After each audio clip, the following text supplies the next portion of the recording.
రాము ఊరి నుంచి తిరిగొచ్చాడు. ఎంతో కాలం దూరంగా ఉన్నా, ఎన్నో పెద్ద చదువులు చదివినా అతను నన్ను మర్చిపోలేదు.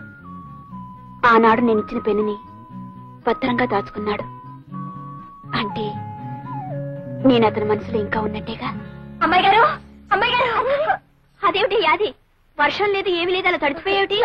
లస్కో అదంతా పెద్ద కథండి, తర్వాత చెప్తాను. ఇవాళ మా బావ కూరండి కమ్మగా అన్నం పెట్టాలనుకుంటున్నాను. కూరగాయలు ఇప్పించండి. కూరగాయలు ఎందుకు? వండిన కూర వేస్తాను, పట్టుకెళ్ళు. అబ్బబ్బా వద్దమ్మాయి గారు, మా బావకి నా చేత్తో వండి పెట్టాలి. కూరగాయలు ఇప్పించండి. అవి మీరే ఇచ్చారని మా బావతో చెప్తానండి. సరే గాని చూడు, నీ చేత్తో వండి పెడితే గాని తినను అని చెప్పాడా? ఆడనలేదు గాని నా చేత్తో వండి పెడితే నాకు ఆనందం. సరే తీసుకొస్తాను. లస్కో అమ్మాయి గారు చాలా చదివేస్తున్నారు. అరే ఏమిటిది, మర్చిపోయావా? ఓహో, మొదటి ముద్ద నువ్వు పెట్టాలి కదా, మరిచిపోయాను.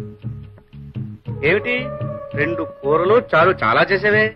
పట్నం నుంచి వచ్చినోడివి పచ్చడి మెతుకులు ఎట్టా తింటావని లక్ష్మి గారిని అడిగి కూరగాయలు తెచ్చుండాను. నా కోసం కూరలు అడిగి తేకపోతేనే. పట్నంలో నేను కూడా పచ్చడి మెతుకులు తిన్నాను, పిచ్చి మొక్కమా. నువ్వు తింటే తినుండొచ్చు, కానీ నా చేత్తో ఎట్టేటప్పుడైనా కూర అన్నం పెట్టకపోతే ఎట్టా? ఉండు, గడ్డ పెరుగు నీకోసం దాచిపెట్టించాను, తెస్తానుండు. ఏట్రా సూరిగా, ఈ చిల్లు బింది మీద నీకు 10 రూపాయలు కావాలా? ముసలానికి జబ్బు చేసింది, మందులు కొనాలి. అరే సూరిగా, సరదాకెవ్వడు ఏ సరుకు తాకట్టెట్టడ్రా. ఇక్కడున్న ప్రతి వస్తువు వెనకాల ఒక కన్నీటి కథ ఉంది. ఇప్పుడు ఈ బిందులు, బకెట్లు ఇటు కదలేటో తెలుసా? అన్ని ఆకలి కదలే. ఈ అండాలు, గుండెలు ఇటు కదలేటో తెలుసా? ఎదిగిన ఆడపిల్లల అత్తోరు ఇళ్ళకి పంపడం, పొరుళ్ళు, పుణ్యాలు, సేమంతాలు కథలు. ఇప్పుడు ఈ తాళిబొట్లు ఉన్నాయి, వీటి కదలేటో తెలుసా? కట్టుకున్నవాడు కన్నం పెట్టో సాగు బతుకుల్లో ఉంటే రచించండి బాబాయ్, అది ప్రాణాలు నిలబెట్టండి బాబాయ్ అని ఏడ్చి మొత్తుకుంటే జాలిపడి ఈ అడ్డ పెట్టుకుని వాళ్ళకి సాయం చేశాను. ఇప్పుడు ఈ చిల్లర మల్లర సామాన్ల తాలూకు కథ ఏంటో తెలుసా? అన్ని సారా కథలే. అంతెందుకు ఆ మూలం చూడు, ఇదిగా దాన్ని ఇంతప్పుడు 3 ఏళ్ల క్రితం అవసరానికి 10 రూపాయకి ఎవడో తాకట్టిచ్చాడు. ఇప్పుడు ఇంత అయిపోయింది, పెంచలేక చేస్తున్నాను. పొడి కోసు తినేద్దామంటే మనసు ఒప్పదు. బాబా నా కోడే అయిపోయింది అని అడగడానికి వస్తాడు, అదో లాంపటం. ఒరే నేను జాలిగుండోని గనక మన ఊరోళ్ళు ఏ జాలికా చెప్పినా నేను వింటున్నాను గాని నా కథని కూడా ఎవడు లేడురా. నీ కథేంటి బాబా? నా కదా ఇదిగో, ఈ చీపుళ్లను కూడా అడ్డం పెట్టుకుని డబ్బులిచ్చే ఎద ఎవడైనా ఉన్నాడా ఈ ప్రపంచంలో? నేనున్నాను. ఏం చేతున్నాను? పోనీ మన ప్రజ ఏదో ప్రజాసేవ చేసినట్టు ఉంటది, వాళ్ళ కష్టానికి అడ్డం పడినట్టు ఉంటదని చేస్తున్నాను. ఇలాగా ప్రతి వస్తువు మీద 25 50 అడిగితే నాకు ఒళ్ళు మండిపోద్ది, ప్రజాసేవ చేయడం మానేస్తాను, మీరు కడుపు కలిపి చచ్చిపోతారు. 5 రూపాయలు ఇస్తాను, అంగీకారం బాబు? మీ దయా. ఇదిగో వడ్డీ 10 రూపాయలు మినాయించుకుని 4:30 సాయంకాలం ఇచ్చేస్తాను, వచ్చి పట్టుకో. పిచ్చి ఏటైంది? పాల చింతపండి అమ్మటం అయింది. ఇంకా నాకు ఈ కొట్ట కూర్చోటం ఇసుకేస్తుంది, నేను వెళ్ళిపోతున్నా. ఏటా చేతులదేటి? బెల్లముక్క అమ్మింది పావులా చింతపండు, తింటుంది 1/2 కిలో బెల్లమనే ఇలాగిచ్చి. తినేసిన తర్వాత మళ్ళీ వస్తాను. యాదవ పుట్టుక అని ఊళ్ళో జనాన్ని తినేరా అంటే ఈడు కొట్లో ఉన్న ఎలుముద్ర వేసేస్తాను. ఇదిగో నీకు బోటకు నేలు ఉంది, అంచేత ఏలుముద్ద నొక్కే సొమ్ములెట్టుకు వెళ్ళిపోతావు. కానీ ఇక్కడ ఇవ్వడానికి సొమ్ములు ఉండొద్దురా. ఇప్పటికే ఇదిగో సగం కాగితాల మీద నీ ఏలుముద్దలే, ఎప్పటికి తిరుగుతారా? ఏంటి బాబు తీసేది? నేనే చేసేవాడు బాబు.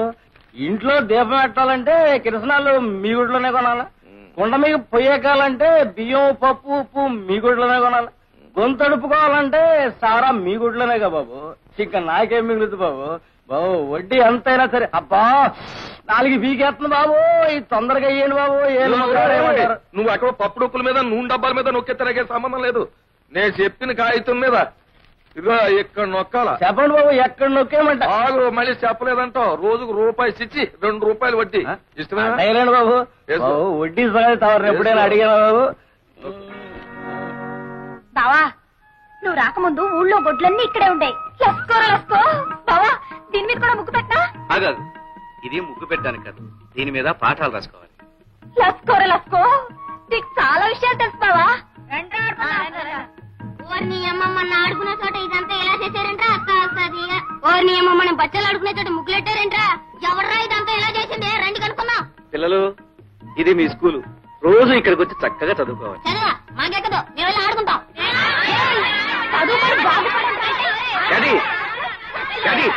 ఉండవే, పిల్లల్ని స్కూల్కి రప్పించడానికి కొట్టడం పద్ధతి కాదే. నీకు తెలియదు బావా, కొట్టకపోతే వీళ్ళు మాట ఎనరు. అది కాదే, వాళ్ళకి మంచి మాటలు చెప్పి స్కూల్కి వచ్చేట్టు నేను చేస్తానుగా.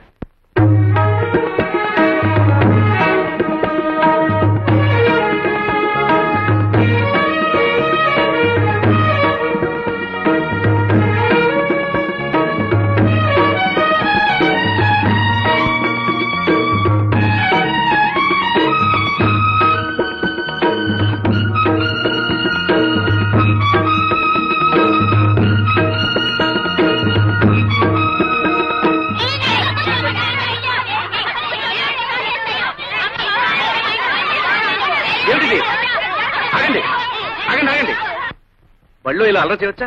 ఊరుకోండి. అసలు మీరు ఎందుకు గొడవపడుతున్నారు? రావండి, వీడిని చూడండి, నన్ను తోసేసాడండి. దెబ్బ తగిలి రక్తం వస్తుందండి. ఈడే ముందు నన్ను తోసాడండి, నాకు వస్తుంది రక్తం. మంత్రి గారండి, వీడు మా ఇంట్లో గొడ్లుగా పేడెత్తేదండి. నా పక్కన కూర్చుంటే దూరంగా తోస్తాను. మంత్రి గారు, మేము బ్రాహ్మలో ఈడు గూడెవాడు. ఈయన దూరంగా కూర్చోబెట్టండి, నేను ముట్టుకుంటే మా అమ్మ నన్ను కొడుద్ది. మంత్రి గారు, మేము ఉన్నవాళ్ళమండి. ఆ లక్ష్మి వాళ్ళేమో లేని వాళ్ళండి. వాళ్ళ నాన్న మా నాన్న దగ్గర చేతులు కట్టుకుంటాడండి. ఇది వచ్చి నా పక్కన కూర్చుంటుందండి. పిల్లలు, మీరందరూ ముందు ఒక విషయం నేర్చుకోవాలి. మనమందరం ఒక్కటే. వాళ్ళు తక్కువ, మేము ఎక్కువ అనే భేదం ఉండకూడదు. అదేలేదండి, వాడు గుడ్లు కాసేవాడు, మీకు కామందులో ఇద్దరం ఒకటేలా అవుతాం. మేము బ్రాహ్మలో ఈడు గూడెవాడు, ఇద్దరం ఒకటేలా అవుతాం. మాకేమో డబ్బుంది, వాళ్ళకి లేదండి. అందరం ఒకటేలా అవుతామండి. చూడు పాప, మనం గాలి ఎందుకు పీలుస్తున్నాం? బ్రతకడానికి. ఆ పాప గాలే పీలుస్తుంది, నువ్వు గాలే పీలుస్తున్నావు. అవునా? అవునండి. ఇంతకు ముందు నీకు దెబ్బ తగిలినప్పుడు రక్తం వచ్చింది కదా? అవునండి. అది ఏ రంగులో ఉంది? ఎరుపు రంగులో ఉందండి. మరి వాడి రక్తం ఏ రంగులో ఉంది? ఎరుపు రంగులోనే ఉందండి. ఇద్దరు రక్తం ఎరుపుగానే ఉంది కదా? అప్పుడు మీ ఇద్దరు ఒకటేగా? అవునండి. అందరిలోనూ ఒకే రంగు రక్తం ఉంది, అందరం ఒకే గాలి పీలుస్తున్నాం, అందరూ ఒకే భూమి మీద ఉంటున్నాం. అలాంటప్పుడు మనం అందరం ఒకటేగా? పిల్లలు రండి, వచ్చేలా వరుసగా నిలబడండి. వరుసగా. ఇప్పుడు మీరందరూ ఒకరి చేతిలో కూడా పట్టుకోండి. నేను చెప్పినట్టు చెప్పండి. మేమంతా ఒక్కటే, మేమంతా సమానం. ఇంకోసారి చెప్పండి.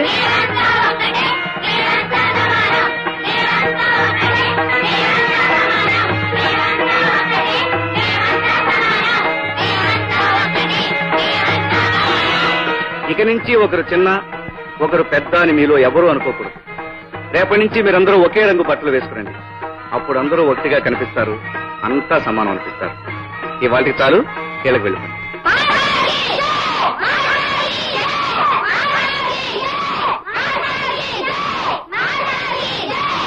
రాము, లక్ష్మి నువ్వా?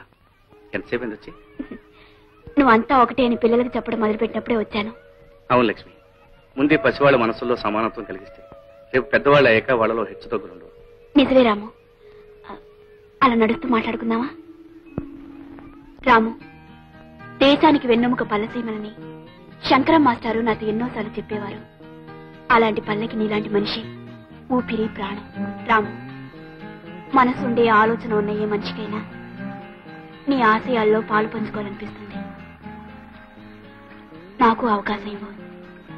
రేపటి నుంచి నేను స్కూల్కి వస్తాను.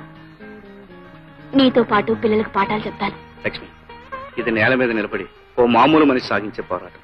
నువ్వన్నీ ఉన్నదానివి, అంతస్తులో పెరిగిన దానివి. నీకెందుకు ఇష్టం? రాము, ఎవరైనా సరే మనిషి పుట్టినంత మాత్రాన మనిషి అనిపించుకోడు. ఏదో ఒకటి చేసి ఎంతో కొంత సాధించి ఆ బ్రతుకి ఒక అర్థం కల్పించుకోగలిగితేనే నిజమైన మనిషి అనిపించుకుంటాడు. అది నువ్వు సాధించి ఈ ఊరికే ఒక గొప్ప వ్యక్తివి, మహాశక్తివి కాబోతున్నావు. నువ్వు అనుమతిస్తే ఈనాటి నుంచి నీ ఆశల్లోనూ ఆశయాల్లోనూ చివరికి నీ జీవితంలోనూ భాగస్వామిగా ఉంటాను.